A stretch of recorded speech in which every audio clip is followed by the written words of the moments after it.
Bonsoir et soyez les bienvenus pour cette nouvelle édition de votre journal de 22 heures à la une dans l'actualité. À la une dans l'actualité nationale, début des opérations de distribution des aides aux populations impactées dans les régions de l'intérieur. Et enfin, dans l'actualité internationale, Washington espère un accord dans les prochains jours. Nous verrons en fin de journal en Proche-Orient. C'était les titres, merci si vous nous rejoignez. Eh bien, à la une, dans le cadre de la réponse nationale face aux effets persistants de la sécheresse, initiée par le président de la République, son Excellence Ismaël Omar Guelleh, une vaste opération de distribution humanitaire a démarré hier matin dans la région de Dikil. Dès les premières heures de la matinée, des convois chargés de vivres ont été acheminés vers plusieurs localités sévèrement touchées. Au total, 216 ménages ont reçu une aide alimentaire complète par des rations destinées aux cheptels, ressources essentielles pour les éleveurs de la région. L'opération a été menée sous la supervision directe du préfet de la région de Dikil, M. Hassan Abdirobleh, accompagné du chef de corps Riyad, du commandant de la compagnie de gendarmerie de Dikil, ainsi que du sous-directeur régional du ministère de la Culture. Autre composante essentielle de cette mobilisation, une équipe mobile de santé conduite par le médecin-chef de Dikil a également été déployée. Sa mission, couvrir l'ensemble des zones affectées, assurer un suivi sanitaire de proximité et prodiguer des soins de première nécessité aux populations vulnérables. Cette opération d'envergure se poursuivra dans les jours à venir avec pour objectif de couvrir toutes les localités impactées par la sécheresse. Dans son intervention, le chef de corps de Riyad, le colonel Ibrahim Ali Farah, a souligné que cette opération de distribution humanitaire est liée à l'appel du président concernant l'assistance apportée aux populations affectées par la sécheresse. C'est donc la toute première distribution nourriture destinée aux personnes touchées par la sécheresse et le changement climatique. De plus, nous avons également atteint d'autres régions touchées par la sécheresse, a-t-il indiqué le colonel Ibrahim Ali Farah. Il a indiqué aussi que les forces armées, comme toujours, sont à vos côtés aujourd'hui et demain. Il a souhaité que Dieu soulage la population des souffrances causées par la sécheresse. Et bien, de son côté, le préfet de la région de Dikil, Hassan Abdirobleh, a indiqué que la sécheresse qui a récemment frappé certaines régions, notamment les zones reculées dans la région de Dikil, a durement touché les populations. Le chef de l'État, son Excellence Ismaël Omar Guelleh, a lancé un appel urgent afin que l'aide d'urgence soit rapidement acheminée aux populations sinistrées par la sécheresse. Cet appel a été immédiatement suivi d'effet par le gouvernement, avec en tête le Premier ministre, M. Abdelkader Khan Mohamed, ainsi que le ministre de l'Intérieur, la ministre des Affaires sociales, le ministre de la Culture, le ministre de la Défense et l'ensemble des institutions de l'État qui collaborent activement. La première aide d'urgence a déjà été acheminée aux populations affectées, a-t-il indiqué le préfet. Ainsi, marquant le début d'une opération de grande envergure. Il tient à confirmer qu'ici, le gouvernement a pleinement assumé ses responsabilités et n'a épargné aucun effort pour venir en aide à ces populations. Le préfet de la région de Dikil a remercié le chef de l'État, son Excellence Ismaël Omar Guelleh, qui a donné l'ordre de venir en aide à ses citoyens à travers une mobilisation rapide et efficace et tous les moyens disponibles. Il a souligné également le rôle crucial des forces armées qui ont été présents à nos côtés à chaque étape de cette opération. Le préfet de la région de Dikil a indiqué que le ministère de la Santé a également apporté son appui en mobilisant du personnel médical pour assurer une prise en charge sanitaire des populations affectées. Nous prévoyons, a-t-il indiqué le préfet, également de nous rendre dans d'autres zones, notamment à Koutoubouya, Sadli, Bakéré et Temiro. En tant que préfet, a-t-il indiqué de la région d'Ikil, il tient à réaffirmer son engagement total à poursuivre cette mission de sauvetage jusqu'à ce que toutes les zones touchées soient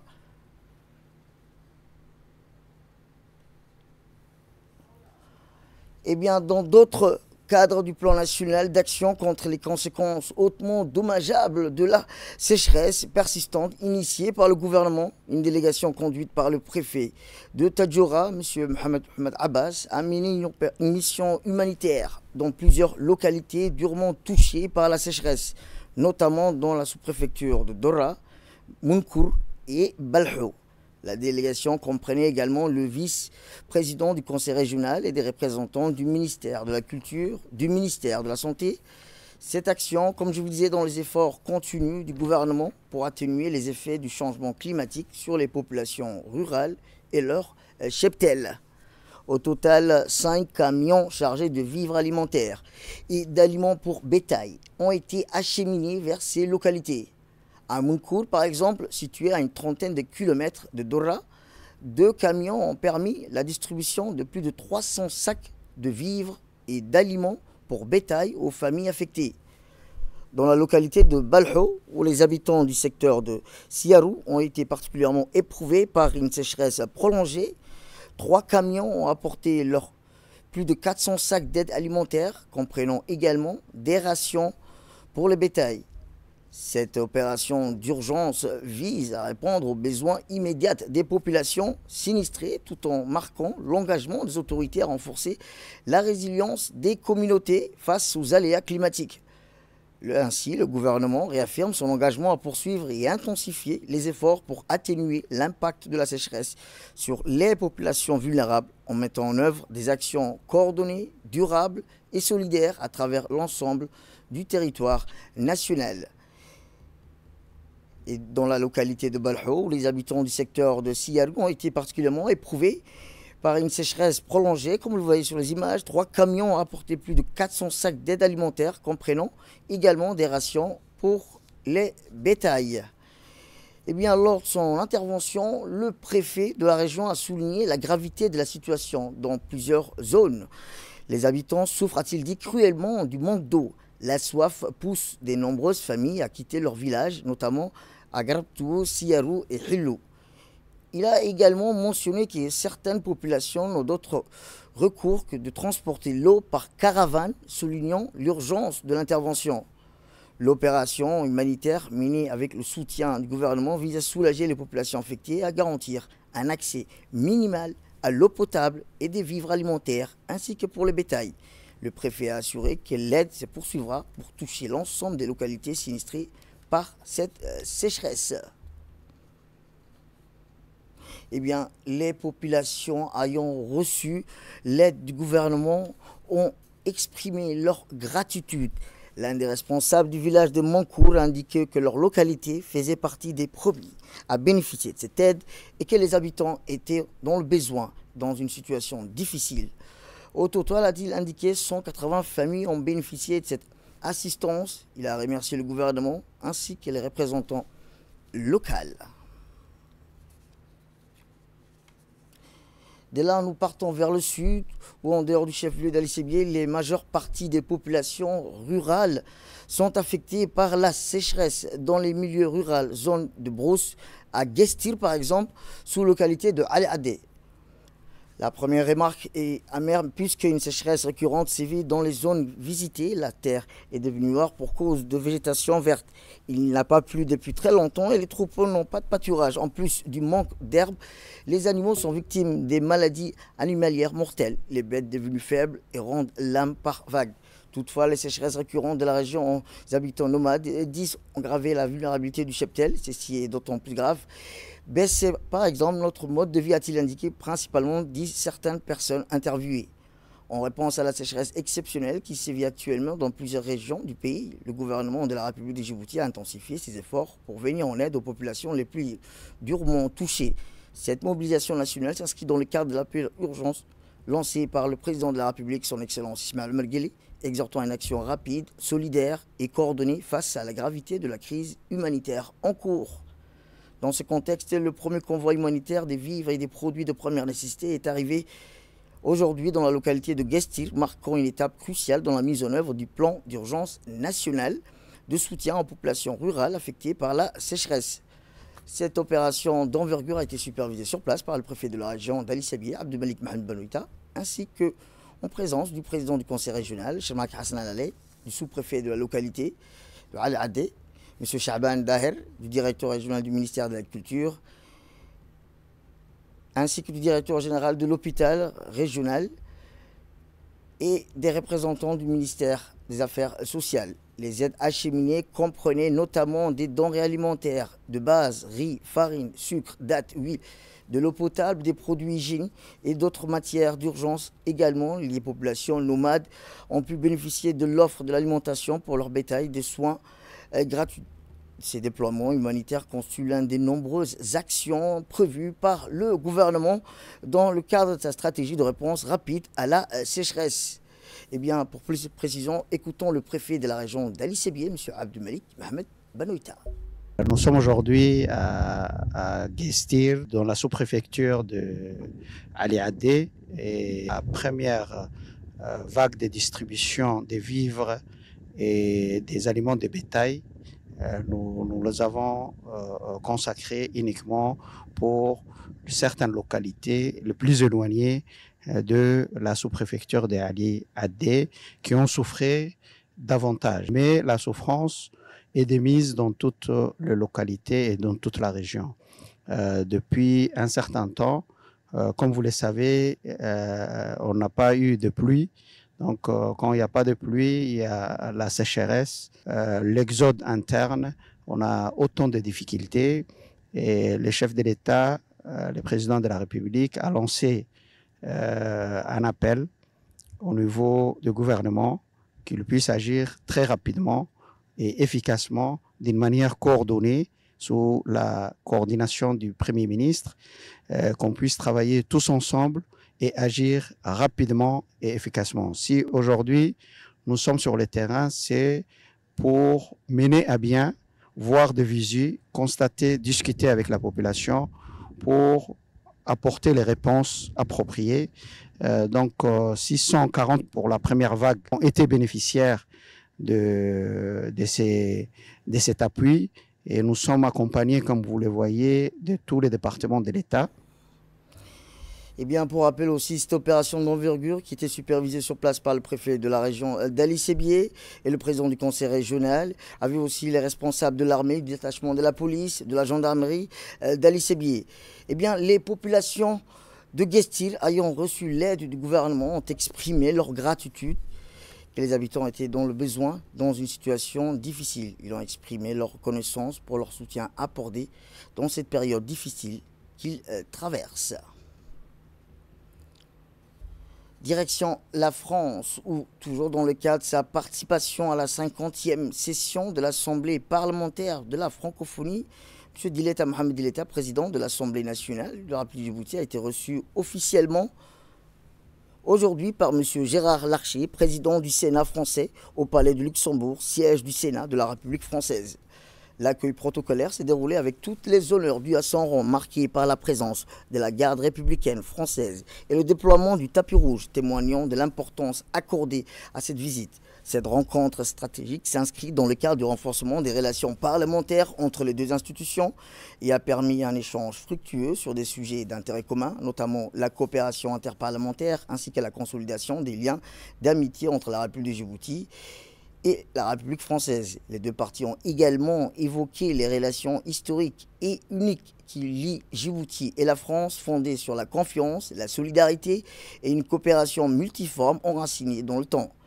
La délégation djiboutienne conduite par son Excellence, M. Dileta Mohamed Dileta, était composée de son Excellence, M. Aïd Moussa Yahya, ambassadeur de la République de Djibouti en France, l'honorable Omar Abdillahi Ahmed, président délégué de la section djiboutienne de l'APF, ainsi que de l'honorable Mme Ilaya Ismail Guedi, membre de la section djiboutienne de l'APF et présidente de l'opposition UDJ.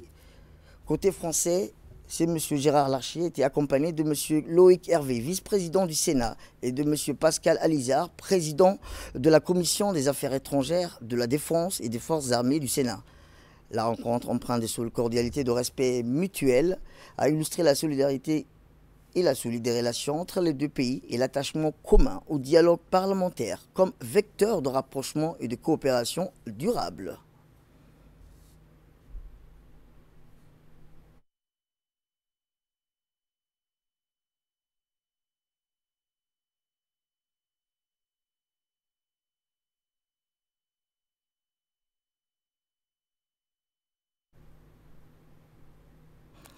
Retour à Djibouti, où sous le haut patronage du ministère du Travail, l'Institut national de l'administration publique a abrité une cérémonie solennelle de remise de certificats de fin de formation en anglais en collaboration avec l'ambassade des États-Unis Cette formation dispensée par des experts américains s'est étalée sur une durée de 8 mois au sein de l'UNAP, bénéficiant aux employés des différents départements ministériels.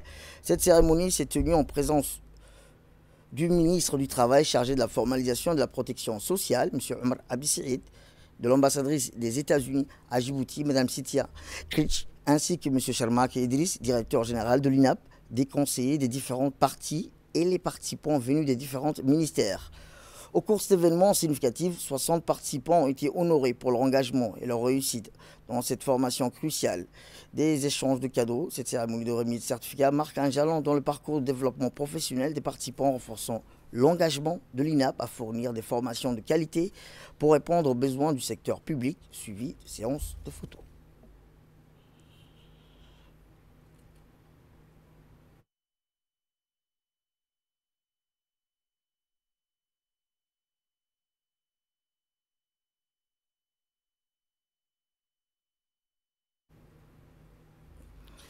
Eh bien, l'ambassadrice des États-Unis à Djibouti, Mme Cynthia Kritch, a indiqué que, je cite, « La langue n'est pas seulement une question de mots, c'est une question d'entendre les perspectives, de construire la confiance et d'ouvrir les portes de nouvelles opportunités dans une économie globale. Comme je l'ai appris à travers mon propre voyage personnel, d'étudier une langue, apprendre une langue est un investissement qui coûte très cher. L'investissement que vous avez fait en vous-même au cours des 4 dernières semaines et le potentiel de multiplier. Il ouvre les portes d'un succès professionnel, vous connectez au monde en tant que citoyens mondiaux et construit la confiance, l'adaptabilité dans un monde qui change rapidement. Vos efforts, a-t-elle indiqué l'ambassadrice, individuels pour atteindre vos ambitions, amplifieront la vision collective d'un Djibouti prospère grâce à votre participation à ce programme, a rappelé l'ambassadrice des États-Unis à Djibouti, Mme Cynthia Kritch. Écoutons à présent le ministre du Travail. C'est avec un profond sentiment d'accomplissement que je m'adresse à vous aujourd'hui à l'occasion de cette cérémonie de clôture de la formation en communication biblique en anglais, organisée pour les agents des différents ministères de notre administration. Cette formation qui s'est déroulée sur une période de 6 mois, d'octobre 2024 à mai 2025, s'inscrit pleinement dans notre politique de renforcement des capacités au sein de l'administration publique. Elle répond à une exigence croissante, celle de maîtriser l'anglais, langue désormais incontournable dans les échanges professionnels, diplomatiques et institutionnels. Je tiens à souligner que cette initiative est le fruit d'une collaboration exemplaire avec l'ambassade des États-Unis, témoignant ainsi de l'excellente relation et de la coopération continue entre nos deux pays. Cette formation a bénéficié du soutien direct et engagé de Madame l'ambassadrice, que je salue avec gratitude pour son appui précieux et constant. Thank you, Madame. La première phase, entièrement virtuelle, a rassemblé 60 agents issus des divers ministères. Elle a été animée par M. Gordon, expert reconnu en communication biblique, qui a su transmettre avec clarté et passion les pages essentielles de la communication professionnelle en contexte anglophone. La seconde phase, plus ciblée et pratique, s'est tenue d'avril à mai 2025 en partenariat avec les soldats du camp Lemonnier, que je salue également ici. Cette étape a permis à 20 agents sélectionnés de renforcer leurs compétences à travers une formation orale intensive, concrète, vivante et pleinement immersive.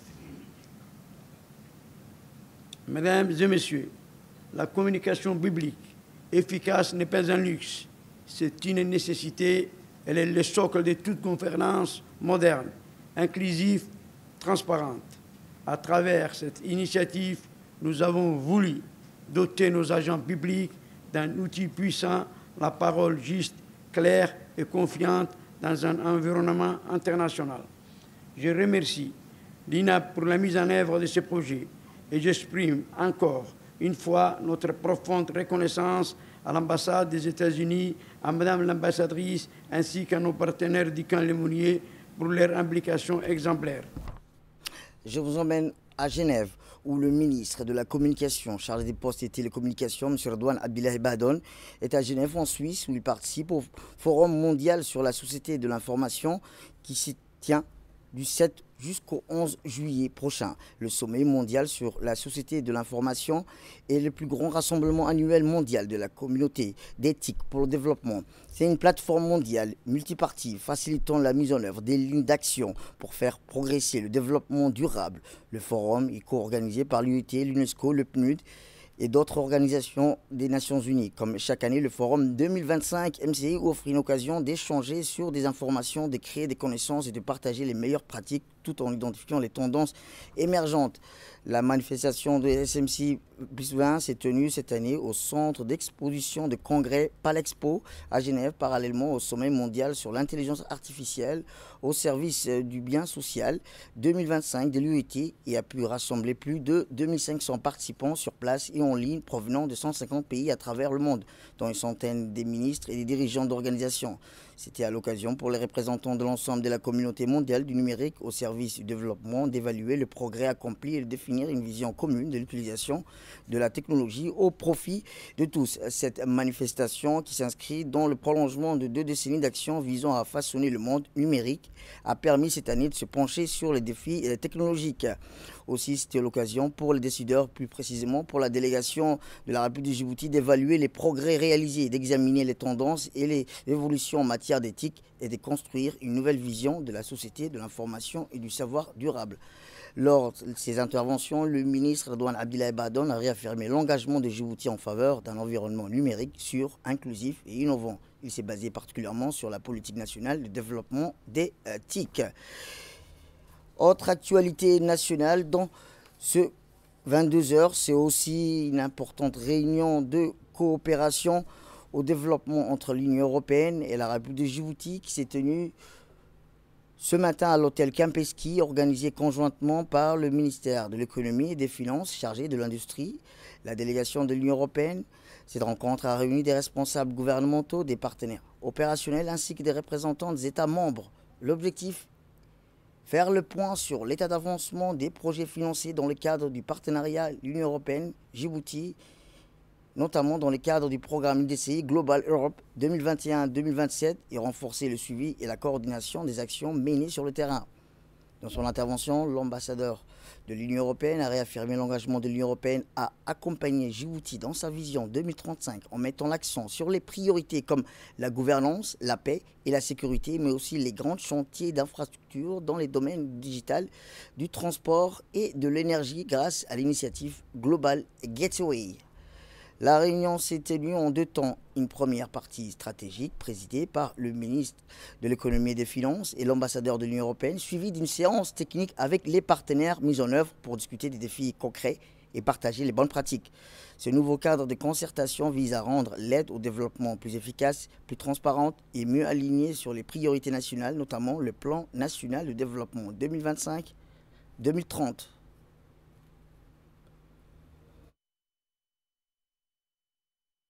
Esprit de confiance mutuelle, d'alignement sur les priorités nationales et de co-responsabilité dans la mise en œuvre des engagements.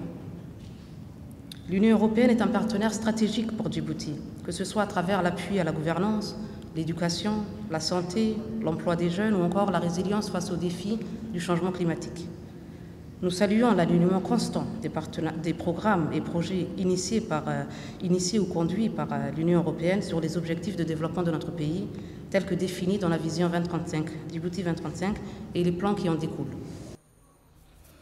Eh bien, ce nouveau cadre de concertation vise à rendre l'aide au développement plus efficace, plus transparente et mieux alignée sur les priorités nationales, notamment le plan national de développement 2025-2030. Écoutons le secrétaire général du ministère des Finances, M. Abdulrazak Ahmed Idriss. Aujourd'hui, nous sommes réunis ici, non seulement pour discuter de la coopération entre l'Union européenne et la République de Djibouti, mais aussi pour examiner ensemble le schéma que nous avons parcouru jusqu'à présent et la voie qui s'ouvre devant nous.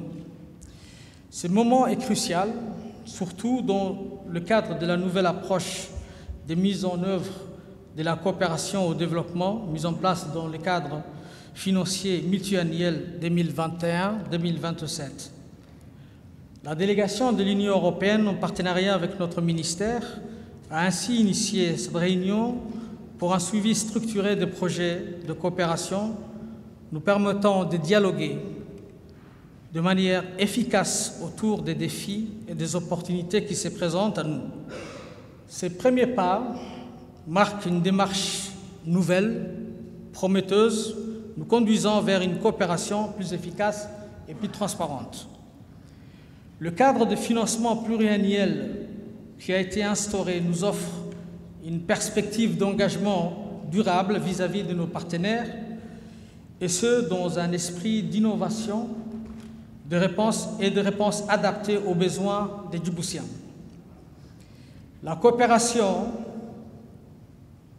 au développement de l'Union européenne est clairement orientée vers la réduction de la pauvreté et la réalisation des objectifs de développement durable. Mesdames et messieurs, cela est un objectif que nous partageons tous, un objectif qui nécessite notre engagement collectif. Éducation cette fois-ci, où le ministère de l'Éducation nationale, de la formation professionnelle, en collaboration avec le Programme alimentaire mondial, son acronyme PAM, a tenu ce matin à l'hôtel Sheraton un atelier de consultation nationale majeure. Ce rendez-vous vise à élaborer des menus standards et équilibrés pour les cantines scolaires à l'échelle nationale. L'atelier, présidé par le secrétaire général du MENFOP et le représentant du PAM à Djibouti, a rassemblé inspecteurs régionaux, directeurs centraux, représentants d'organisations internationales, autorités sanitaires, ainsi que des experts en nutrition. L'objectif est clair, définir des menus en adéquation avec les besoins nutritionnels des élèves, tout en renforçant la coopération entre les secteurs de l'éducation, de la santé et de la nutrition. Mme Bassirida, responsable des cantines scolaires du MENFOP, a présenté le programme d'alimentation scolaire à Djibouti, tandis que Mme Linda Rayad a partagé les résultats du Fonds national de nutrition sur les besoins des élèves. Le directeur du PAM a salué cette initiative, précisant que l'alimentation scolaire est un levier crucial pour l'accès à l'éducation. Rappelons que cet atelier a également permis aux participants d'échanger leurs expériences et idées sur l'élaboration de menus adaptés visant à promouvoir la santé et la réussite éducative des enfants, en particulier dans les zones rurales et reculées.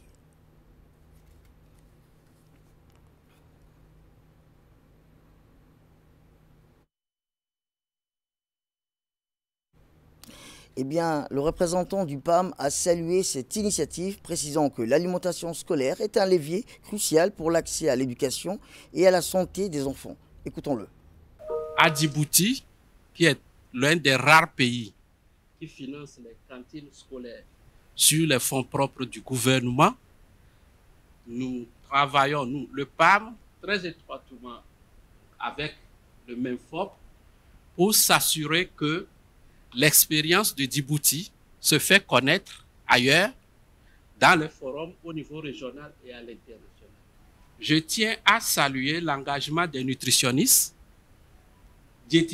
diététiciens, inspecteurs régionaux et cadres des ministères ici présents.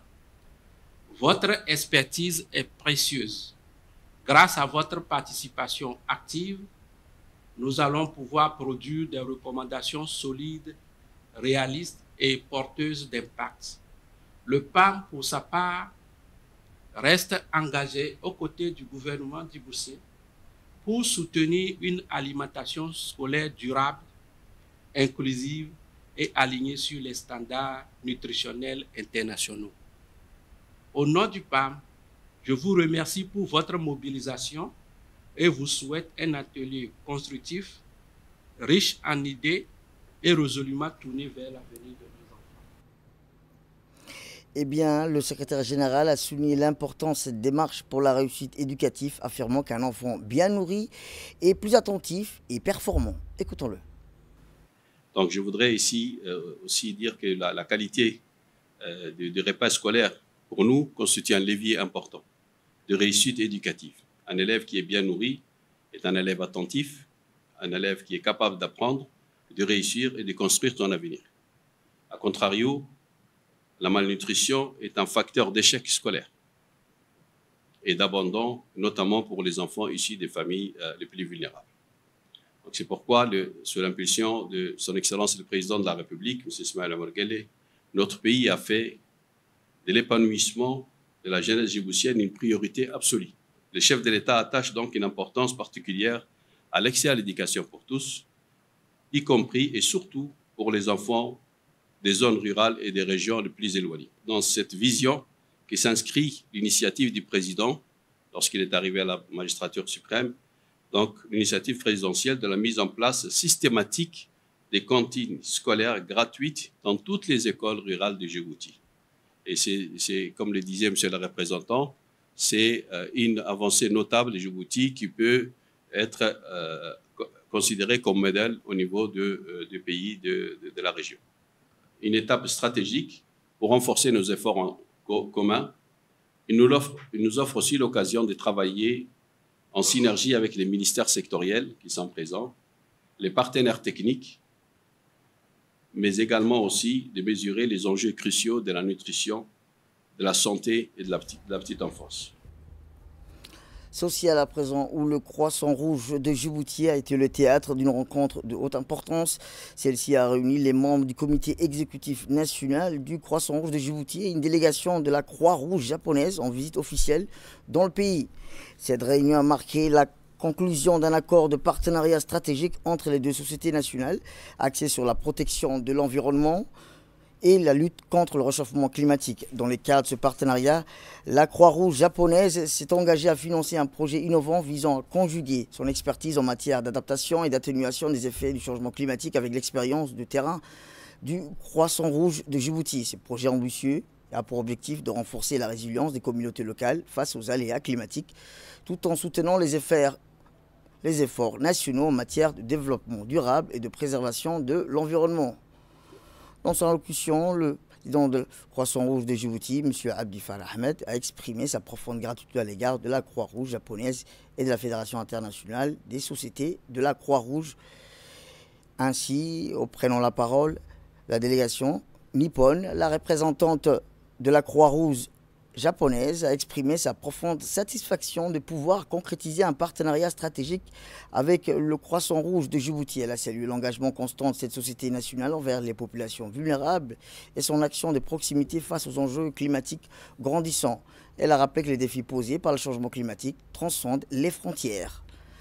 Dans son intervention, le président du Croissant Rouge de Djibouti, M. Abdi Farah Ahmed, a tenu à exprimer sa profonde gratitude envers la Croix-Rouge japonaise pour cette initiative de coopération qu'il a qualifiée de véritable levier d'action humanitaire face aux défis climatiques du XXIe siècle. Il a salué l'esprit de solidarité internationale qui guide l'élaboration de ce partenariat, soulignant qu'il s'inscrit dans une dynamique de long terme au service des communautés les plus exposées aux effets du dérèglement climatique.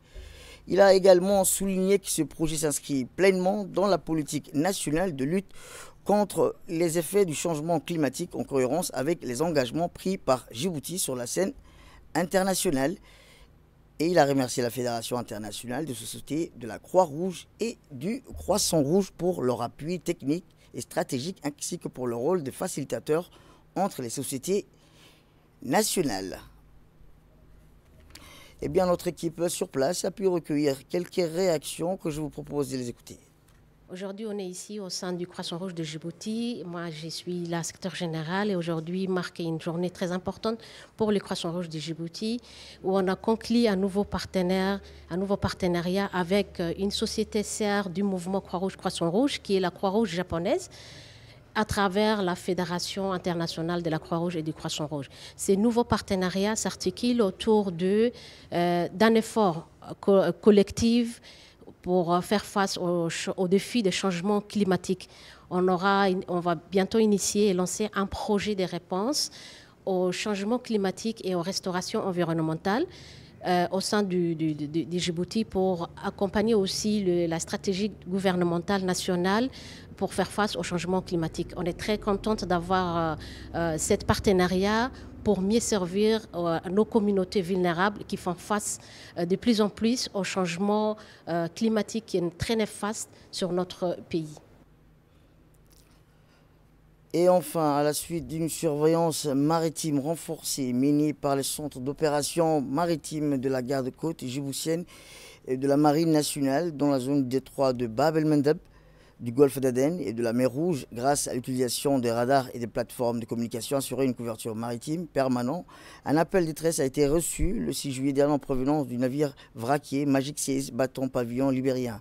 En réponse à cet appel, la garde-côte djiboutienne, la marine nationale ont immédiatement déclenché une opération d'assistance et de sauvetage en mer visant à porter secours à l'équipage, 2 patrouilleurs de la garde-côte, 2 autres de la marine nationale déjà positionnés dans les zones stratégiques de Bab el-Mandeb chargés des missions de protection maritime ont été mobilisés pour assurer la sécurité et l'escorte du navire commercial Céphine qui a recueilli à son bord les 22 membres de l'équipage du Magic 6, tout sains et saufs. Cette opération d'assistance aux mers qui s'est tenue à 147 miles nautiques, soit près de 272 km du nord de Djibouti, s'inscrit dans le strict respect de la convention SOLAS, établie dans sa première mouture en 1914. Le MV Magic 16 était gravement endommagé à la suite d'une attaque perpétré par plusieurs petits navires lourdement armés en utilisant différents types d'armes alors qu'ils naviguaient à l'entrée de la mer Rouge.